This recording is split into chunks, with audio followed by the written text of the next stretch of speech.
What's going on, guys? Today we're going to be going through a PDF that I found online. This is publicly available information. We're going to be going over fluoride. Earlier today I did a live stream kind of going over some of the negative side effects of fluoride, but right here I found some actual documentation.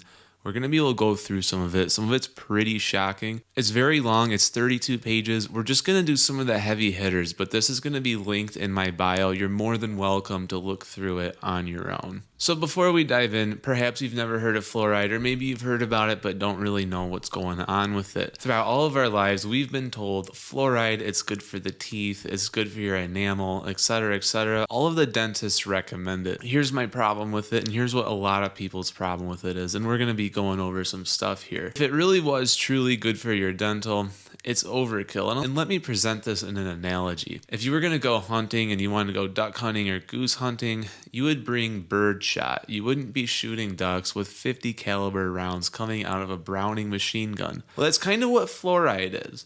Maybe it really does kill all the bacteria. It's doing a whole lot more damage than just that. And unfortunately, fluoride's been pushed on us. You go to the dentist, they ask you for a fluoride rinse.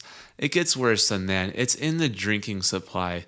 And what people don't know about fluoride is that it actually has a lot of negative cognitive effects. It's not just about the teeth. Sure, it kills the bacteria in the mouth. It's doing a whole lot more than that. And I'm a believer that the health departments and the governments of the world are using a convenient sales tactic of the clean teeth to put a more sinister plot in place. It's all about controlling a docile population. We're going to be going over a bunch of this in this document. It's going to be showing you guys what I'm talking about. So just as a background, I found this. Unfortunately, it's kind of been scrubbed from Google, I think. I've been having a hard time finding secondary copies of it. Thankfully, I've saved the link. It's going to be in the description. But this is publicly available information. Anybody can go out there and read this exact document. And I believe it came from a .gov site. Let me just double check that link, make sure that's a true statement. So here's the document. It's a .gov site, so it's not just BS being thrown out there. This is an actual government document. So we're just going to start taking things from the top. It's a chronology of Flouride. So we're looking at all the historical data that we have available to us. You can see right off the bat here, in 1855, that was the first time that we have any recorded history, at least in this study. It's possible there's been others. But look what's going on here. The smelters in Freiburg, Germany, they're having damages paid to neighbors injured by fluoride emissions. And before we dive on, look at the opening statement here. Fluoridation is not a communist plot. It is an attempt by industry to camouflage their deadliest pollutant, with government officials and Madison Avenue advertisers beating the drums. The fluoridation empire is like a castle built on quicksand. 1974. As you can see, we've got about 150 years worth of data to go on here to know that this isn't just a conspiracy that's popped up in the past 10 years. So we see very, very early on, 1855, at least in Germany, we're seeing there's the existence of fluoride and people are recognizing that it's causing them trouble. Mostly in the industrial environment at this point, it's with smelting, mining, etc. But look at this. On 1916, the first evidence of brown mottling of teeth is reported in the United States and would eventually be found to be caused by fluorides in the water. This is where a lot of people get concerned. The fluoride in the water is the biggest offender. Sure, it's great to get off of the fluoride toothpaste and the fluoride mouthwash, but the fact of the matter that it's in our drinking supply is a big no-no for me. Now, if you guys have seen my other videos, you'll know that drinking spring water like this is pretty much a staple for me. It's not necessarily enjoyable that I'm going out and spending sometimes $50 to $60 a week on all this spring water, but here in Detroit, Michigan, it's the best option that I have available. Reverse osmosis is an option for some people. It's not an option for me.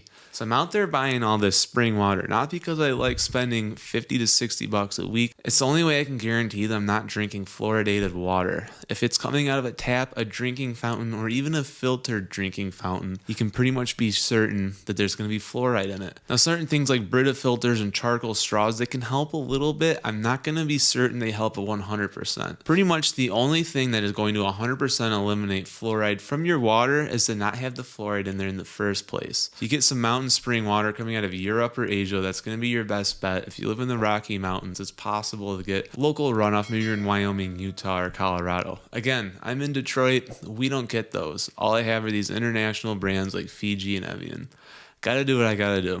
Let's keep going. All right, so check this out. By 1931, 3 independent groups of scientists determined that fluoride in the water is the cause of dental mottling. If you don't know what dental mottling is, that is when you have discoloration and staining of the teeth. If you've ever seen artwork of the olden days, a lot of times we laugh at it. A lot of them had yellow or brown teeth. This is going to be why. In the industrial age, the fluoride started becoming a big problem in a lot of our drinking supply. Mind you, this was not a factor prior to the Industrial Revolution. Now, in this same bullet point here, 1931, also shown by North African investigators and others, Dr. Gerald Cox of the Mellon Institute, owners of the ALCO, would later solve the expensive disposal problem with toxic fluorides by convincing others that it could be dumped in the public water supply as a preventative for tooth decay.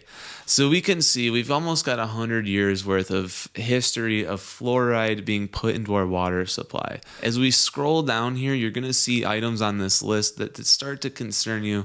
It's not just about the dental health. In fact, let's jump down to it. We're going to jump down to 1939. This is where things start to get a little bit grotesque. In 1939, scientists at IG Farben prepared for the first sample of fluorinated nerve gas, sarin. If you go and Google sarin gas, this is highly lethal. When you think of war crimes, think of sarin gas, okay? This is coming out in 1939. So in the same year that you're finding out that fluoride is used in sarin gas, which would later on become a war crime to use, in that same year, let's check this out, 1939. Mellon Institute scientist Gerald Cox plays a major role in the promotion of fluoridation by saying the present trend towards removal of fluorides from food and water may need reversal. Water engineers had been recommending a maximum allowable fluoride contaminant of 0.1 part per million, that's ppm, maintaining a tenfold margin of safety. When fluorides were eventually added to the water through corporate pressure, that safety factor would be thrown out and at the level raised tenfold beyond the engineering recommendations in 1939 when fluoride was properly recognized as a toxic contaminant. Note, Mellon Institute was founded by Andrew and Richard Mellon, former owners of ALCOA, aluminum, plagued by disposal problems of toxic fluoride byproducts. So they had this toxic product. They decided they were just going to dump it in the water supply. 1939 U.S. Public Health Service regulations state the presence of fluorides in excess of 1 parts per million shall constitute rejection of the water supply. Yet when the fluoridation was instituted, levels were set at a minimum of 1 parts per million. Now let's go over into a separate tab and we're just going to look up fluoride levels in parts per million in New York City. All right. New York City's tap water contains around 1 part per million of fluoride.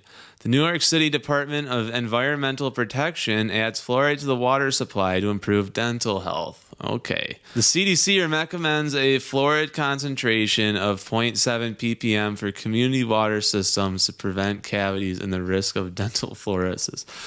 So, in 1939, they're saying to reject anything above 1 parts per million. In current modern 2024 New York City, they're putting in exactly 1 parts per million of fluoride in the water. Can't make this stuff up, guys. And look what happens when we're going to scroll down here and we're going to see where things start really getting nefarious. Because fluoride is more than just making your teeth gross, brown, yellow. It also has to do with a lot of mental conditions. Let's take a look. Fluorine may cause anoxia in the newborn and shorten the period of survival. Soviet concentration camps, 1940. Maintained by fluoride administrations to inmates to decrease resistance to authority and induce physical deterioration. The Soviet Union is not the only guilty party here. Let's keep going. 1942. Germany becomes the world's largest producer of aluminum and sodium fluoride. Fluoride is used in the concentration camps to render the prisoners docile and inhibit the questioning of authority. 1942, Germany and Soviet Russia were at total war. I'm avoiding certain words to not get the YouTube algorithm upset with me, but you guys know who was fighting who. They were sworn enemies, but somehow they both came to the same conclusion that using fluoride in their prison camps would make the prisoners docile and unable to respond to their own innate will to escape, and instead were self-subjugating themselves to authority. This was also discovered, let's scroll a little bit further down, because I know that the United States is doing it too. Check this one out right here, 1944 through 1948. Previously classified documents from the Manhattan Project, that was the nuclear bomb, which indicate the government knew the physiological and psychobehavioral effects of fluorides as a result of studies connected with determining the effect of uranium hexafluoride processing on workers, as well as studies in defensive litigation against the project tree growers who experienced fluoride damage from airborne pollutants connected with the project. In World War II, all the governments knew fluoride was no good, but they realized it had practical uses. It could be used on prisoners to make them easier to control. There's other adverse health effects going on here. It alters with pregnancies. It increases the likelihood of having a stillborn or a miscarriage. It's a biological weapon, and all the governments out there know this, but they want to keep this information suppressed. It's readily available. They're not going to punish you for finding it. Instead, what their strategy is to ridicule you, make you not even want to look into this stuff in the first place. You get labeled things like a conspiracy theorist, health nut, you name it. They start associating you with things like Bigfoot, right? You start connecting the dots, they start throwing you in with all the crazy groups to make you look just as crazy as the people that are out in the street screaming at the top of their lungs. You know, if you've ever been in a major city, all the junkies, the homeless people, they're doing that kind of shit. They use these tactics to ridicule you so that you don't speak up, so that you don't look into this kind of stuff. But it's all right here. It's available if you're willing to do the work. 1950. The publication Science features research by C.W. Shepard, which indicates that fluorides lower hemoglobin and may cause irreversible loss of potassium from the red cells. Hemoglobin is blood. Have you ever heard of people being anemic, iron deficiencies? The same thing is being talked about here. Blood is literally your life. It's your hit points. It's your HP. If you're not able to recover the loss of hemoglobin, that means that you will eventually die. Not good. Check this out. 1954. C.E. Perkins, IG Farben chemist, admits fluoride is to reduce resistance in people to authority. If this was a onesie-twosie kind of thing, maybe you could look past it. When there are so many sources, whether it is the Soviet Union or them boys in Germany or our own scientists here in America all coming to the same conclusions, it's clear to see that fluoride is being used for control. Now, I'm not sure that this document actually gets into it, but there's other sources out there that you can look into that shows that fluoride calcifies the pineal gland. The pineal gland is responsible for all of your intuition. People refer to it as what gives you that sixth sense. Sometimes you just know something's not right, but you have a hard time explaining what that thing is. It's a feeling. That's your pineal gland. I'm not going to pretend like I'm an expert on that subject matter, but I myself just know sometimes something just doesn't feel right. If you're regularly taking in fluoride, that pineal gland gets calcified, meaning it's no longer receptive to the rest of the brain. This is what creates that docility.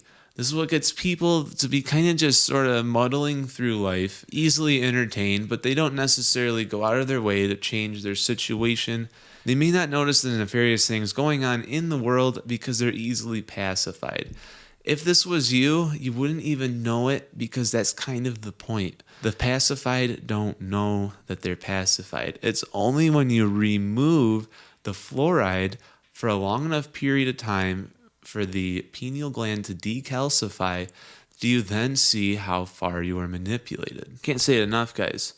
Buying expensive water all the time, it's not exactly something I enjoy doing, but I have to do it if I want to keep my pineal gland uncalcified, having my situational awareness peaking at all times. We are in a weird state right now in the world, have been for probably the past 150 to 200 years. This video is not going to dig into every single thing that's going on, but once you start to peel the onion layer back, you start to see that there has been some sort of campaign going on long before you and I were born. We just happened to be alive during it.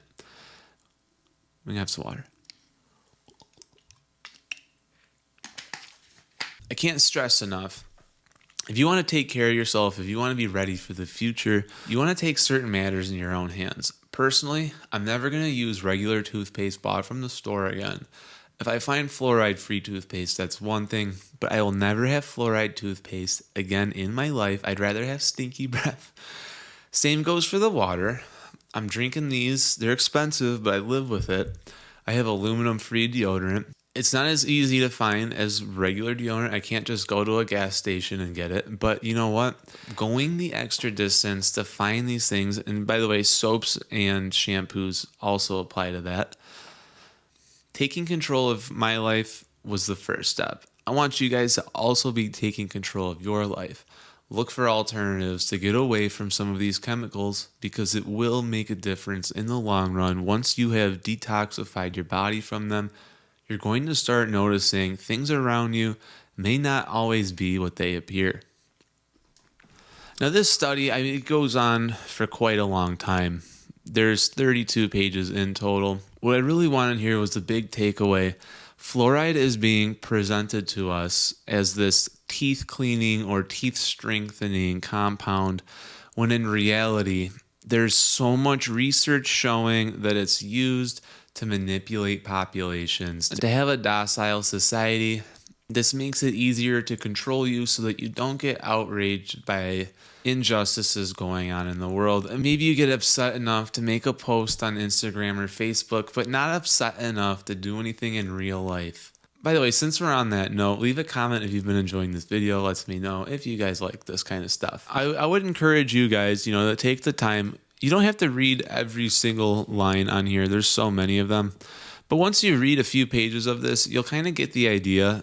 And this is just one source of information that's available. There's way more out there. There's a lot of layers to this onion that you can peel back. And I really encourage that you guys do. I'm going to leave this here, but I just saw 2 more little bullet points just kind of flipping through here that's just sort of like drills it all home. Melbourne, Australia, 1979.